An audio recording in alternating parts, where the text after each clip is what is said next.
Hey, hello out there, folks. Ryan Catherwood here, coming to you live for another edition of Advancement Live. It's 1 p.m. on Tuesday, and we do try to put together 2 episodes of Advancement Live each month.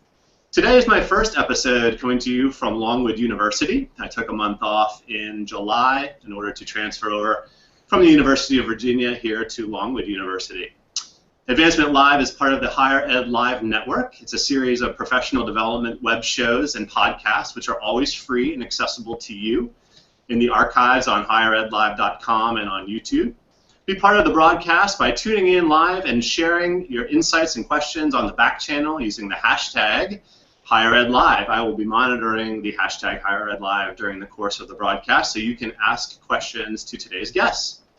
You can also receive weekly updates with live show dates and times by subscribing to the Higher Ed Live newsletter.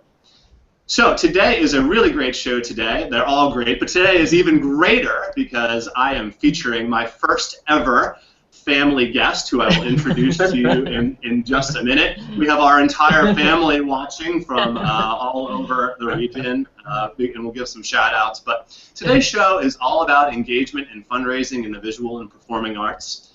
And we're going to feature an amazing program over at the Center for the Arts at Virginia Tech. Before I introduce my guests, I do want to make sure and mention our amazing sponsors. Advancement Live is brought to you by the good folks at iModules. iModules works with more than half of the top 400 fundraisers in higher education. See why at iModules.com. And M. Stoner. Higher Ed Live is produced by M. Stoner, a marketing and communications firm that works with education institutions on branding, strategy, web design, and more. 2 never-before-released chapters from M. Stoner's book, Social Works and Follow the Leader, are now available for download as audio chapters. And I've tweeted out a link where you can download those chapters for free and learn more about M. Stoner's resources. All right, now getting back to the fun stuff, it gives me great pleasure to introduce to you Ruth Waalkes as the Associate Provost for the Arts and Executive Director for the Center of the Arts at Virginia Tech. Hey Ruth, how's it going? Good, it's great. How are you, Ryan? Fantastic, thank you for joining us today. Glad to be here. And of course, John Catherwood-Ginn, who had the great fortune to marry my sister Lauren, is the Engagement Partnerships Manager at the Center for the Arts at Virginia Tech, so it is really great to have you both on the program. I'm excited to learn more all about the Center for the Arts, which is a new center, right? Yes, absolutely. And so getting us started today, I want to talk a little bit about what performances or exhibits seem to capture the greatest attention from stakeholders. Thinking about, as you consider both local and global audiences, including alumni, how do you program to meet their unique and shared interests? Well, that's such a broad question, and as John and I were talking about our webinar here, one of the, I think, the big things to understand is the great diversity and variety of stakeholders we have. The Center for the Arts, the program Center for the Arts at Virginia Tech, was an outgrowth and a very central piece of a much larger arts initiative that kicked off here at Virginia Tech in around 2005, kind of formally, and all with the intent to increase the presence and the practice of the arts here, and meaning that for all students, meaning that as a way to enhance the region and the community. So when we think about our stakeholders, we actually think about different, really sort of targeted segments of our community or multiple communities, and that does include alumni. Alumni who may be here in the region and can benefit directly from the programs by attending performances, seeing exhibitions. One of the things I think that was really essential for us, for the alumni who are a little farther away, outside of Virginia, and was very important early on in our arts initiative, was to get them excited about the sort of those broader concepts and the benefits of having this increased arts presence at a major research university. and people buying into that, and we really saw the results of that during our capital campaign, because big part of this was building a brand new facility here at Virginia Tech as well.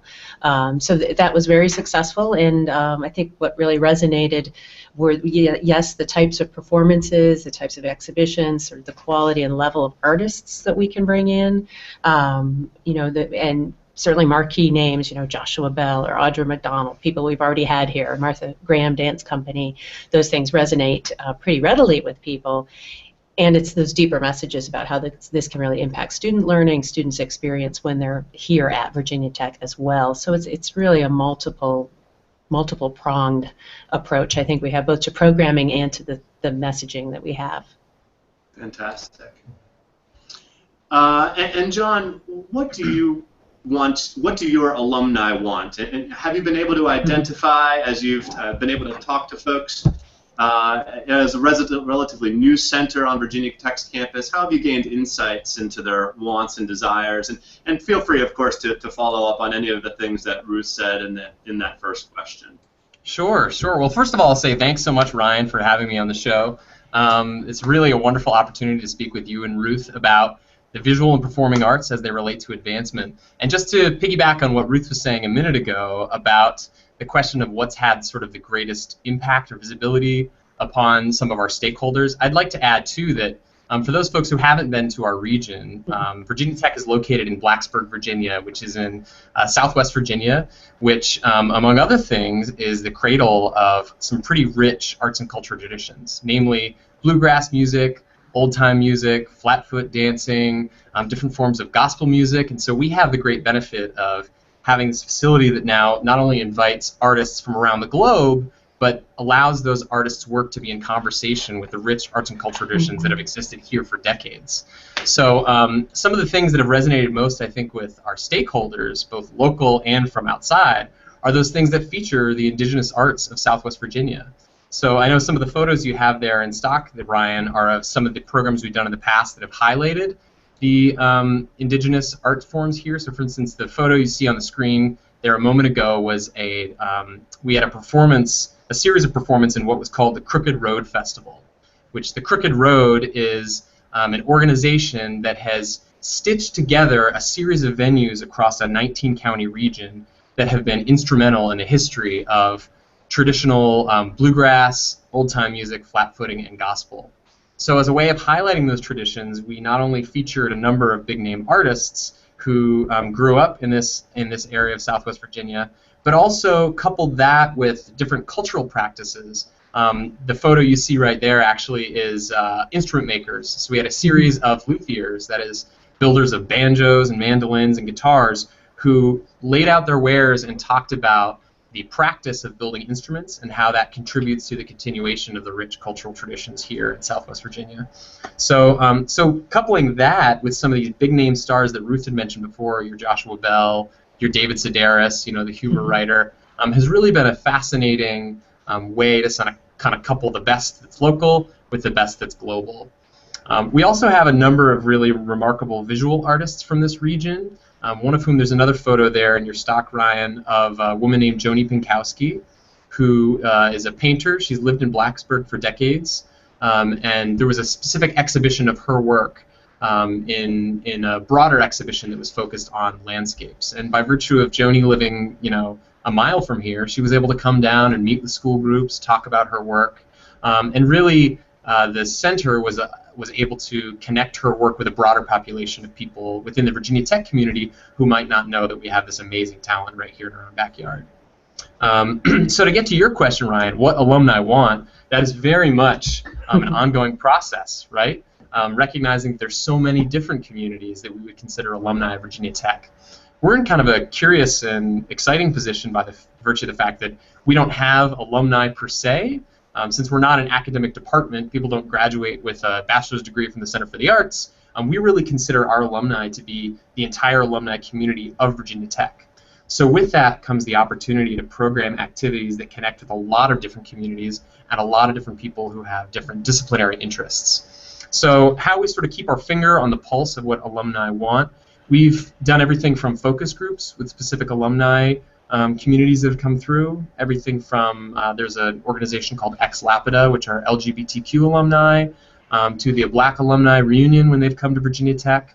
A lot of times these things will sort of come through in focus groups or in sometimes just informal conversations on tours of this new facility to try to gauge what are the arts activities that people see that are occurring here now that really resonate with them, and where do they see gaps in our programming to make sure that we can show that what we're communicating artistically creates an inclusive community for the many different communities that call Virginia Tech their academic home. So I'd add to that some other things have been featuring the artistry of Virginia Tech alum.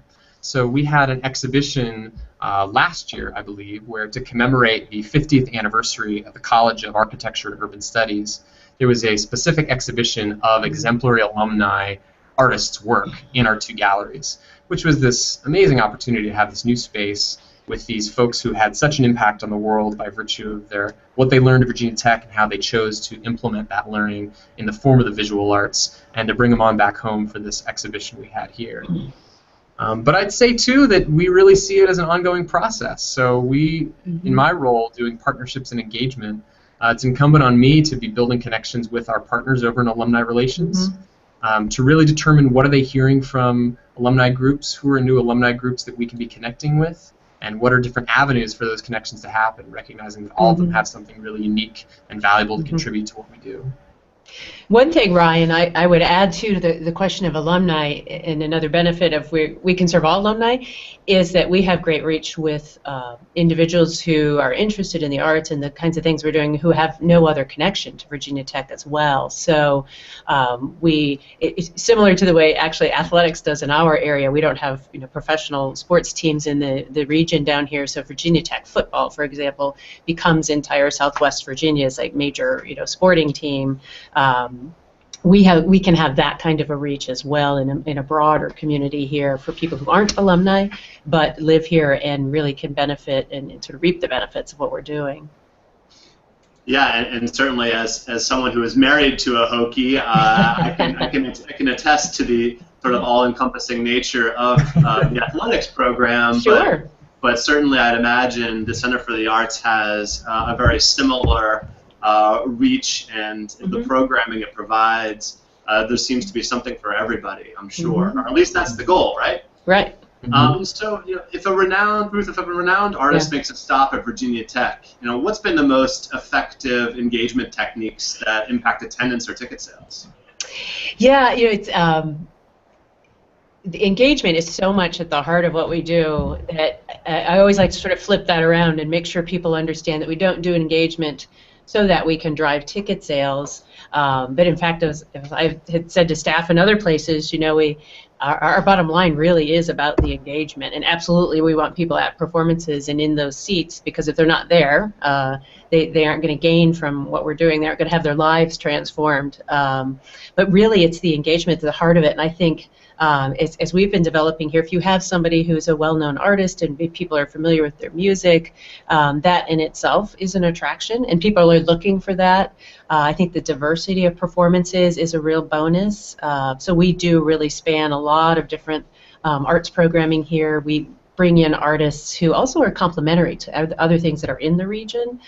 So we're very mindful of the fact that we have, an hour north of us is another great presenter who does a lot of jazz and world music, and we try and collaborate, not duplicate a lot of the work that's going on. So I think bringing that kind of diverse experience in itself has been a draw, certainly in these first couple of years that we've been presenting here. But it's really that sort of that deeper engagement, I think, that people are starting to see, and we're getting better at telling that story, which is essential for audiences, it's essential for donors. A lot of the work that John is doing with partnerships and engagement, and he's really leading those efforts, is about now sort of collecting the stories, collecting the data, so that we can be very authentic in explaining the kind of impact that we're having and we hope to have here. And I think those are the kinds of things that are really starting to capture people's attention in. There's also a great element if we have artists that we can work with a little longer term, and we're just starting now to develop those kinds of longer term artist residencies as well, where we have sort of repeated visits in the community, and they're working in schools, they're working on campus. Those really help to build a much stronger profile for those artists and their programs, but for the center as a whole.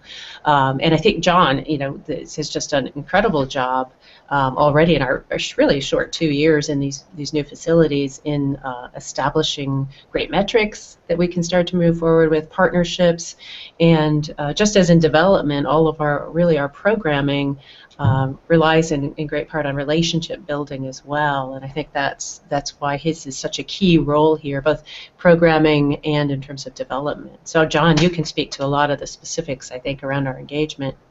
Oh, thank you, Ruth. Well, yeah, one thing I would certainly add to what you were sharing was that term engagement is one that is popping up in all sorts of different circles. Everything from universities to corporations to law enforcement. The term engagement is very popular, and I think with that comes the responsibility to really define for a given organization what that means. And something I'm really proud of among our staff is how we've explored, not only in theory but in practice, what engagement means. And so one kind of framework that we've used for not only defining the kinds of activities we want to do, but then assessing on the back end would be depth, breadth, and diversity. So Ruth spoke a little bit about how diversity is a major focus of engagement, namely that question of who are we connecting with and who aren't we, and why aren't we, and acting on that. I'd also say depth and breadth are important. So for instance, in the category of depth, there are some school groups, for instance, that right from the jump have been so active in our programs as both participants as well as, say, patrons of performances. Well, the question then becomes, all right, in year 2, in year 3, in year 5, in year 10, how do we provide new and different experiences so those affinity communities can really continue to gain novel and valuable experiences through our programs? And a big part of that has to do with inviting them to be collaborators and contributors. So one of the examples I was going to share was, and I think you have some photos of this as well, Ryan. Great. We had a pretty major initiative over the past year and a half in and around a festival that we termed the Islamic Worlds Festival. So it started out as sort of a kernel of an idea for how we could program arts, culture, and real scholarship activities that in some way would illuminate the diversity of Muslim societies and cultivate civility in an environment that otherwise, might be overrun by things like Islamophobia or inaccurate or limited depictions of Muslim societies in the media. And so recognizing that that was a pretty broad, complex mission, Muslim societies is a huge topic. We decided to bring together a cohort of people who were deeply invested in the mission of that festival to program all the activities themselves with the Center for the Arts.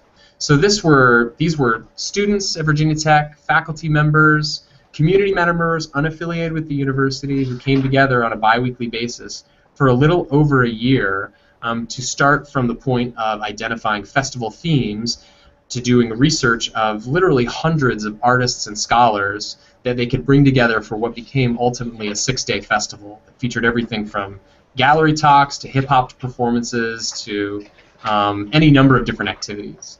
So in my experience, to get back to your original question, Ryan, what are the engagement strategies that have been most effective?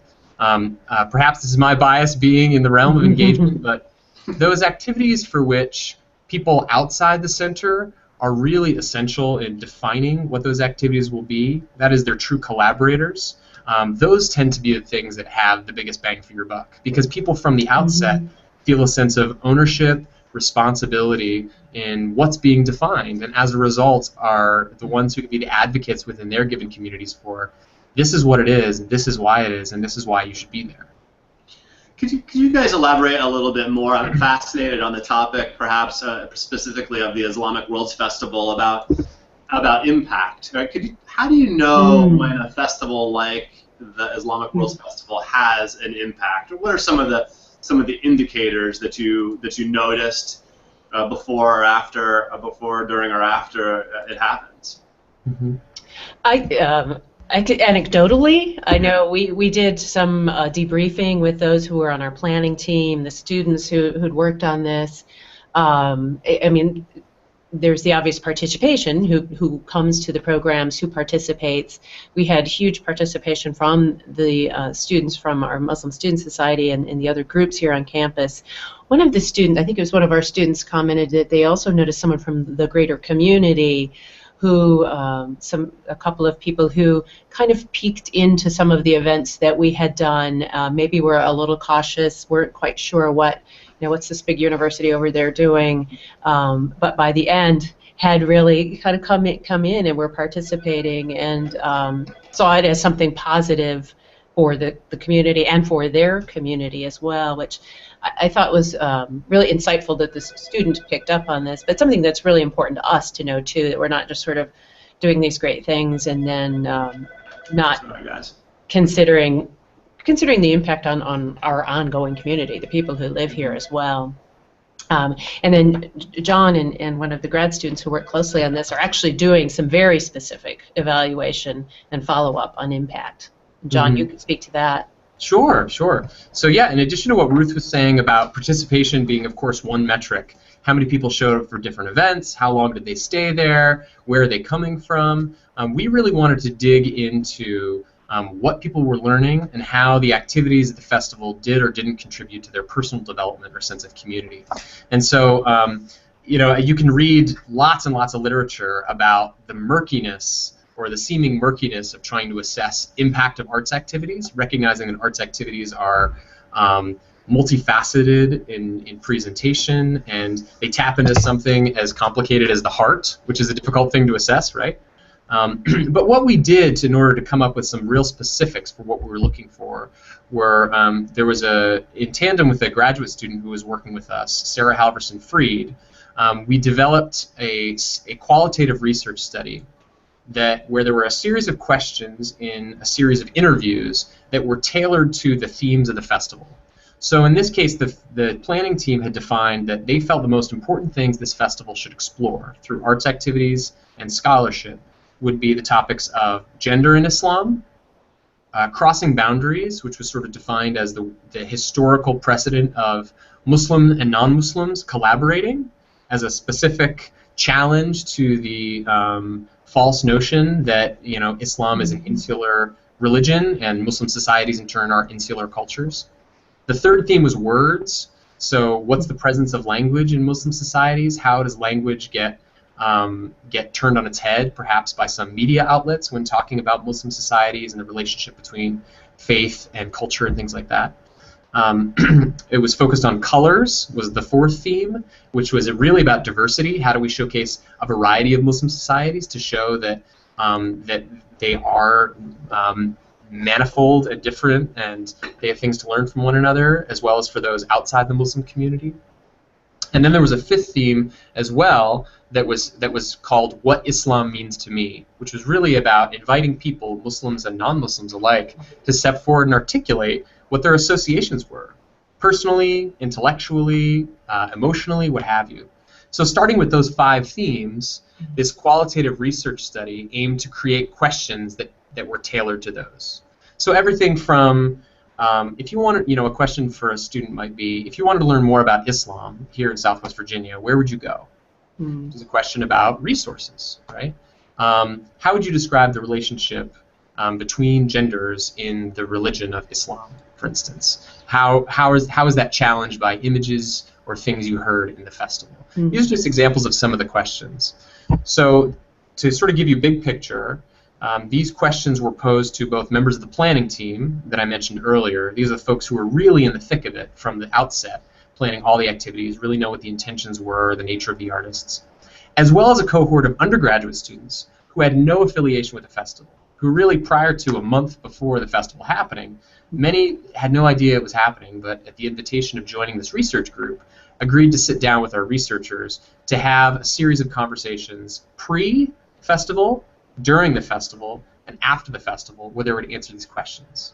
The idea being that we have a baseline of data with regard to the students' understanding, that is what they know, as well as their sense of community relative to the theme before, during, and after. So we are just now digging through 7 or 8 hours of these recorded interviews, and I can just sort of attest anecdotally that what's coming forward is really striking about what students gained from this festival, as compared to perhaps what they came to Virginia Tech with in terms of knowledge base or understanding of the politics, culture, and history of Muslim societies. So that's just one example, but it's, once again, it's also something that we're trying to learn more about from some amazing resources that are out there. You know, organizations like Americans for the Arts, the Waalkes Foundation, Wolf Brown. These are organizations that have really invested a great deal of resources in trying to dig deeper into this question of how do you assess accurately the impact of different arts activities. Yeah, and just the Islamic Arts Festival that you guys had was not just seemingly popular amongst the Virginia Tech community, but I know it was featured on Virginia Public Radio. I heard the promotions of it, and I think it was probably a regional event, right, for folks that came from all over the area. Switching gears just a little bit, guys, wanted to talk a little bit about programming and sort of online, offline opportunities that exist. When we think about performance arts and visual arts, we think about needing to be somewhere at a place and time in order to engage. And while that still may be the case in terms of developing digital programming opportunities, have you guys sort of played around with the idea of web-based strategies and in order to engage stakeholders, and perhaps how social media is infused into the program marketing? Yeah, that's a big area of conversation for us here. In terms of social media, it's been something from the beginning that we focused on. We have a staff person who is devoted to all of our social media, the website content aspects. I dug out some numbers this morning, and we're almost at 14,000 followers on Facebook. And being, sort of competitive, we've been tracking our progress relative to other universities across the country. And right now, as far as we can see, with other major university presenters, there are only like 5 others that are ahead of us. And they've all been doing it a much longer time than we have. So we're really proud of our presence there. We have a lot of engagement as well on the postings that we have, which is, it's not just the number of people who like it, but the people who are really engaging and re-clicking and sending on. We've got like 75,000 per month kind of reach through that kind of sharing and forwarding and types of things, which is a significant metric for us to be tracking. I think in these days, that's one of the ways we reach those alumni and supporters who are more distant as well. Likewise, on Twitter, I know I personally have seen a lot of really wonderful local support through Twitter and retweeting. There are organizations here in the community that all sort of share information and are passing that around. We have a great group here called Next 3 Days, which is a great way to get information out and spread to that multiplier effect that you get through Twitter. So that's been really significant. One of the things that we've also done, speaking of Twitter, something we started our first season here, something we call Tweet Seat Masterclasses. And it really is a real-time facilitated learning opportunity during performances. Of course, there's been a lot of sort of bad press lately in the news about people tweeting and doing things with their cell phones during live performances. So I always like to make it clear this is something we discuss with artists in advance, make sure they're okay with it. And it's usually 20 to 30 students and a couple of faculty who are sitting in a back row up in our mezzanine level with black boxes that sort of block their devices, so it's not disruptive to those in the audience or to the artists. But we do ask permission. But it's been a really interesting process. When one of the staff first proposed this, I was a little hesitant. So, hey, you're in the theater. This is about live performance. We don't want to be distracting the students. Are they really going to get a full experience? And it's largely music programs, not so much programs that are really visual. But even after the first one, there were students who said, I actually listened more closely because the faculty were feeding questions. Did you hear that aspect in this movement? What do you think the violinist is doing at that moment? That really focuses their listening and then responding back and forth about it. you have to be able to articulate. You have to be listening and then maybe articulate something. So I think it really was a much more intense experience, in a positive one for the students, for the faculty, and then bonus for the artists afterwards, because they get to meet with the students usually and kind of view the Twitter feeds. And I know the artists also are like, wow, it's kind of nice to get that feedback. We hear applause and those kinds of things, but to kind of really understand what our music is doing to somebody in the audience and the kinds of things people are picking up or not has a lot of value too. So that's something that we're really proud of. We're going to be continuing again this year. That's really great stuff. I think it's so exciting to be able to engage digitally in a live performance without being sort of disruptive, still being able to be an audience, a respectful audience member. Yeah, we have, in terms of streaming programming, we have that capacity here in our facilities. Again, our first season, our faculty from our Department of Music, faculty from Computer Science worked together on a project called Opera Craft, which was it was really a community engagement project working with middle school students who developed a libretto, wrote their own opera. It was based on Mozart music, and they actually designed it within the game Minecraft.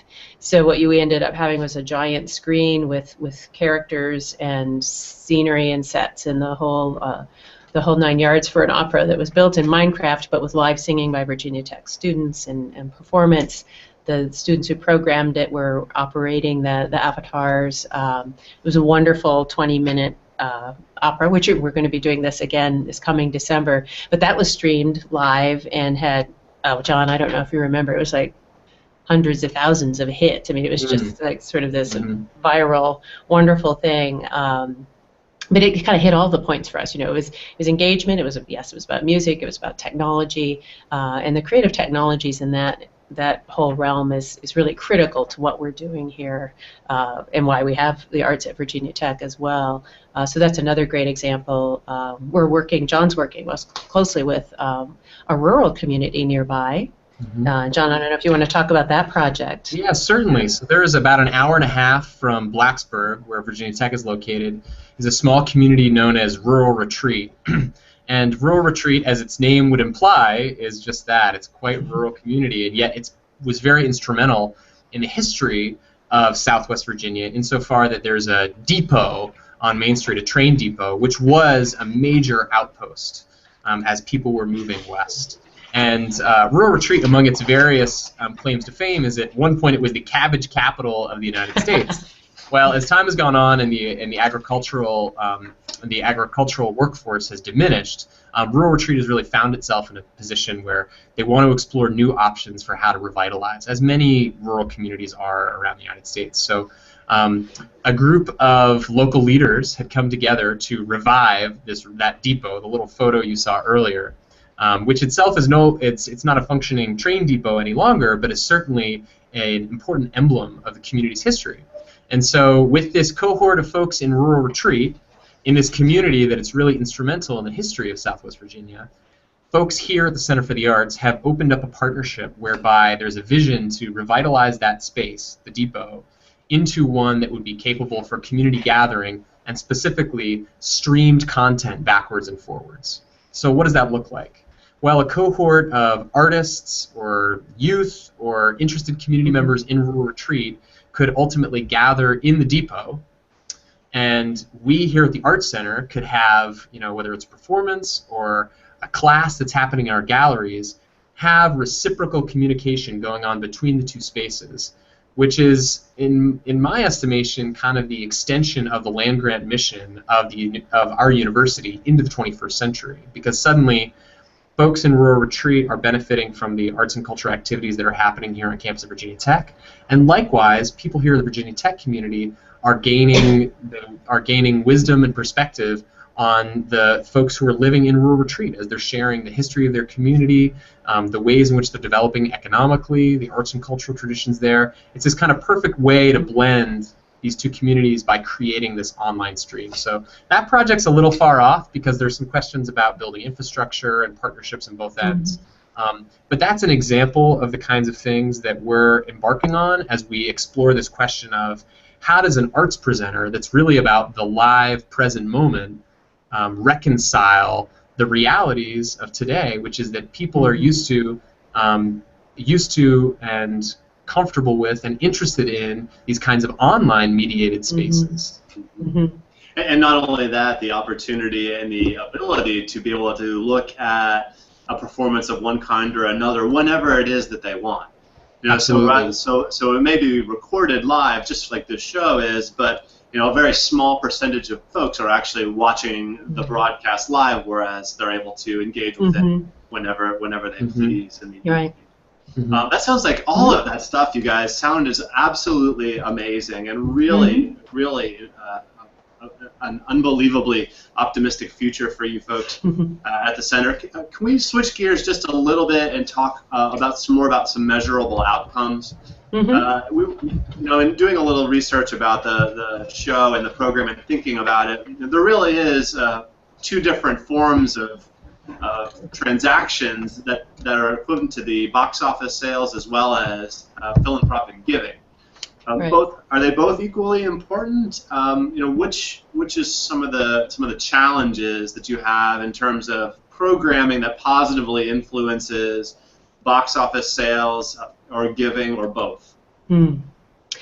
Well, it's I think from our standpoint of our budget, we really look at their sort of three main streams: philanthropic and grants and sort of contributed income, the self-generated, which is ticket revenue, maybe a little bit of revenue rental, and the third is university support. I think one of the things that's fairly unique about our kind of an operation, a university presenting program like ours at a major university, is that we have the wonderful support of the university itself, a lot of economy of scale because we're in this large institution, so we have access to resources. And one of the reasons really that we focus so much on engagement and partnerships and the learning aspects of what we do is in recognition of that support from the university. So I always like to put that out there. We have we make our performances very accessible for students. They're $10 all of the time. We've given away probably close to a couple thousand free student tickets. We do a free day of rush seats for students that we send out a notice by text alert. So we're really trying to pay that back to the university, really through that kind of access. That aside, I think the ticket revenue and the giving and the grants are in some ways equal. I mean, each of them are measures in different types of measures of the value of what we're doing to those stakeholders. So if our patrons went away and stopped buying tickets, I think we'd be pretty certain that we'd be taking a closer look at programming and wondering, why aren't they coming? Likewise with the donors and those who support what we do beyond subscriptions and ticket buying, we want to understand the value of what we're bringing to them as well, and honor that.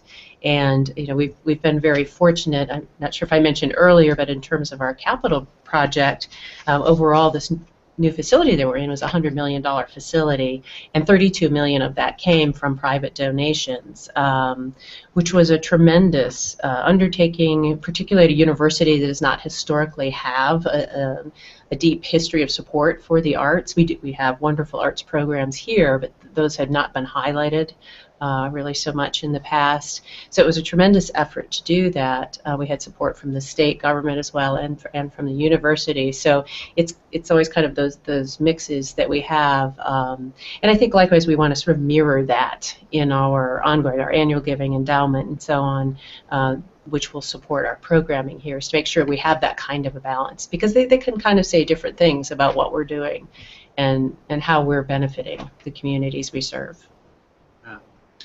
One sort of piggyback question I had on the idea of the donors is, could you talk a little bit about donors specific to the center as far as stewardship or donor-specific programs that might be offered, as far as something that really a reward for the folks who are really helping make the programming happening? Yeah, that's a good question, and some of that we're really just developing now, because there was so much effort on the capital campaign, of course, up until our opening in 2013. So we're really just putting together now the plans for how we might develop. Sort of that annual giving. We do annual giving through the central development here at the university, but how we might tailor those programs to have member benefits or different kinds of things that we're doing for different levels of donors possibly. We are also really starting to build an endowment campaign as well, and that's really sort of separate and long-term sustaining. That's going to be incredibly important for us. We've had some patrons, it's great, who have stepped forward who are really interested in programming. They have a lot of knowledge of music, for example, and we have a group of people who are really committed to chamber music. And we've had some folks who have stepped up to be specifically program supporters. We identify one program each season that we can attach their name to. They really wanted to do that, not because they're the kind of people who want to have their name out in lights, but because they wanted other people to see that and recognize that there is a need for fundraising here at the center, and there are ways people can support our programs. So I think we're really starting to develop that now, now that we're up on our feet, and we can really see what the possibilities are to develop those kinds of benefits and member levels and so on. Mm-hmm. Yeah, and I'd love to acknowledge, Ryan, since you just brought up that photo, if you'd actually go back to the photo. I'll bring it back up. Yep, go ahead. Thank you. Yeah, so in line with the ways in which we recognize the many generous people who've contributed not only to the construction of the Moss Arts Center, but now to things like the endowment campaign we're launching, to programmatic support, is through a recognition in a lot of our publications. So. Right. Folks who are really committed to the arts and have a lot to say about arts activities that contribute positively to the community, we want to be able to highlight that. And so the image you see right there is a woman named Pat Merriman, who is one of our donors. There's a named space within the building for her, and this image you see actually is drawn from one of our fall season guides. And so this guide, beyond, you're seeing just one page here, but beyond this page are all the listings for our performances and exhibitions for the year. So as a person's leafing through and they're learning about Alonzo King Line's ballet coming, or Jason Moran and the Bandwagon, jazz musicians, they flip to another page and suddenly they're hearing the stories of our donors, the stories of our patrons, in their own words, describing the impact that the Center for the Arts is having on their own lives and what they'd like to see in the future in terms of how the Center for the Arts could benefit the broader community. So in that way, it really becomes not only the stories of the artists who are displaying their work or performing their work, but really the stories of our community, recognizing that this center was built to become an asset for community expression. Right. Ruth, part of course, the community for the center is the student population, and I think that something that's important for every university is promoting philanthropic giving amongst students. How do you do that with students, or what are some of the considerations that you've put forward for future strategies? Yeah, such a great question, and John and I read that and we're like, oh, what an idea. We're not quite there yet in terms of asking students to participate philanthropically. I think we're still very much at a point with students where we're just trying to get them in the door, get them engaged in what we're doing. We really want arts and cultural participation of all sorts to be a kind of a lifelong habit for our students after they graduate and they go off into the world. So I think we're still at that point. That being said, we have incredible student engagement going on sort of formally through the programs and the things that we do. We also have about, at any given time, 100 students who are on our payroll here at the Moss Arts Center, and those students are working in production, they're working in marketing, they're working with us in programming, they're working in the front of house in our ticket office. They're getting incredible experience, professional experience, paid experience, working in a professional operation like this. And I think it's, in a lot of ways, as I really think about it, some of those students are probably going to be our sort of best candidates once they graduate. If we can keep in touch with them, even though we don't have alumni, per se as an academic program would, we do have this great touch with students in a much deeper way while they're here. Our gallery assistants who are working in our galleries. So I think that's kind of a starting point, since we're really a startup on campus. Yeah. And we're building those types of relationships. One thing we are starting this fall is a student ambassadors program. So now that we again have students who've had some experience with us, students are familiar with what we're doing and why we're doing it, is to enlist them in this process with us of spreading that word with their peers across campus, making class visits to talk about things that are happening at the center, going out to community organizations, working with us when we have donor activities and events. It's wonderful for people to hear directly from students what the center means to them. And they're another group. We had at least, I think, 2 students featured in our fall brochure, as well as what we call frequent flyers. We had patrons and donors, students. It's meaningful on all of those levels. Yeah, and I think, obviously, students, getting them engaged early on through student ambassador programs, volunteer programs, as well as putting them on the payroll is a great way to infuse the undergraduate population with messages from the center, both about engagement and giving. And can we talk, John, a little bit further about giving-related messages during performances and events?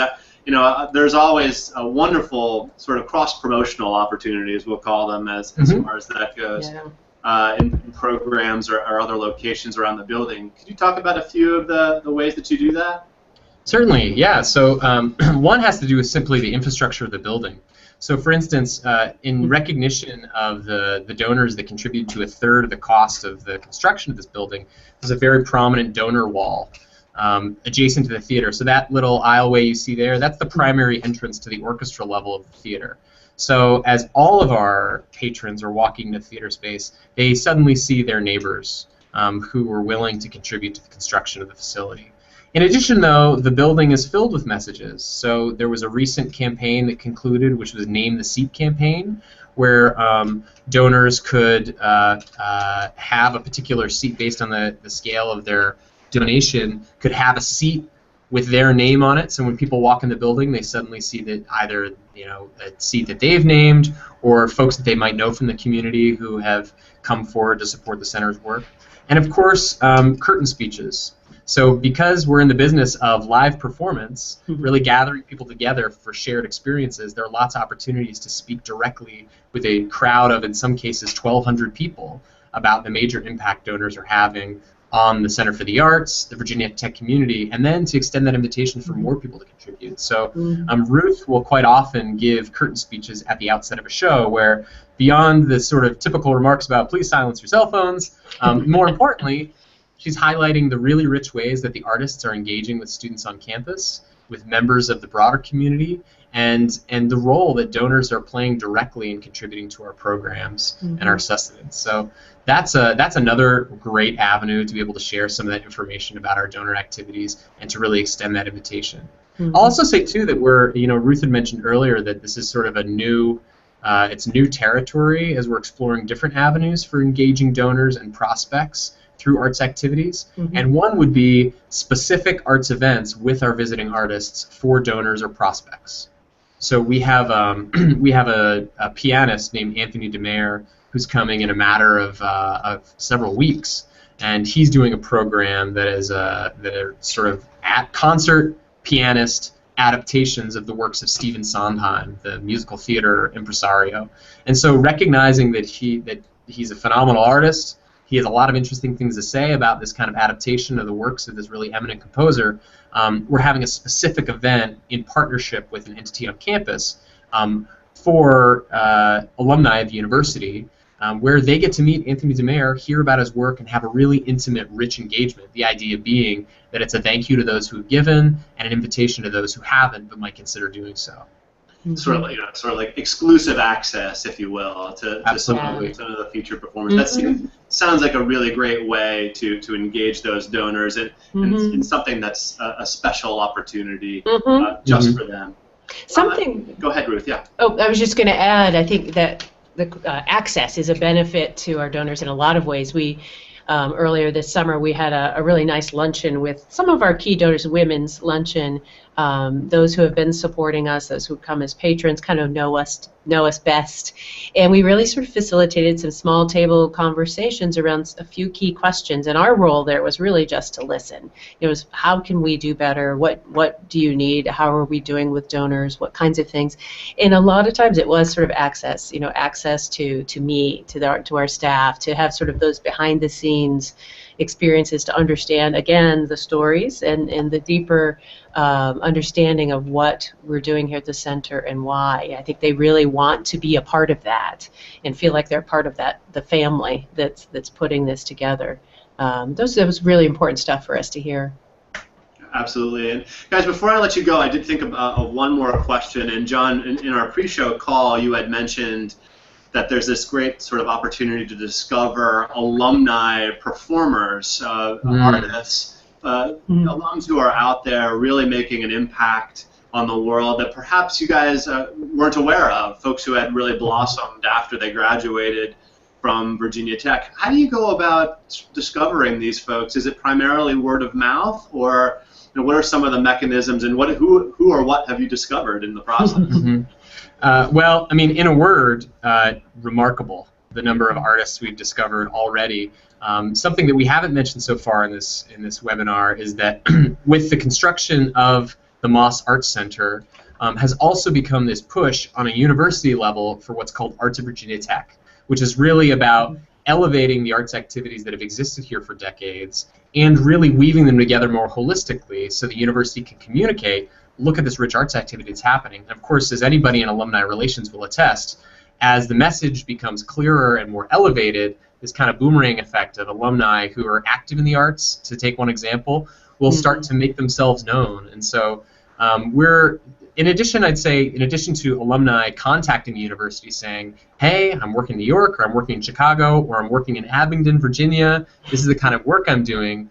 Also, the arts programs that are here were fairly small, and many of the faculty members who are still leaders there have been so loyal to the university that there's some great institutional memory about who those exemplary students were and the work they're doing now. And so I can say that from the first day I came to the university, I was hearing stories about alumni like Whit McLaughlin, an Obie Award-winning theater director, Michael Rode, who's based at Northwestern University, who's really elevating theater and civic practice, eminent painters, musicians. I mean, it's all over the map. So I just feel so fortunate that as the message is being raised about how the arts activities on campus are so vibrant, that these faculty or these alumni are coming forward and self-identifying and saying, how can I reconnect with the university? How can I share my knowledge and my artistry for benefits of students in the broader community?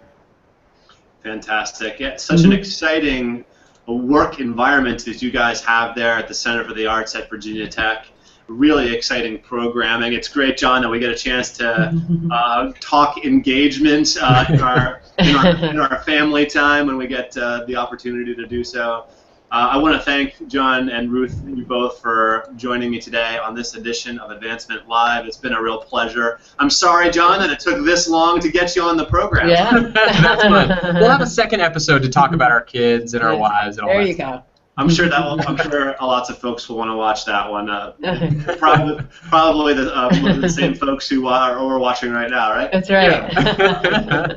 Thank you so much, Ryan, for having us. Thank you. It's great. It was a real pleasure. Thanks, everybody, for watching this edition of Advancement Live. My colleague, Andrew Gosen, up at Cornell University, will be back next month for an exciting edition, and I will do the same at the end of September as well, going to feature fundraising and engagement in athletics, and it will be a nice complement show to the one today on fundraising engagement in the arts. Have a wonderful Tuesday, a great rest of your week. For John and Ruth, I'm Ryan at Longwood University. Have a great rest of your day.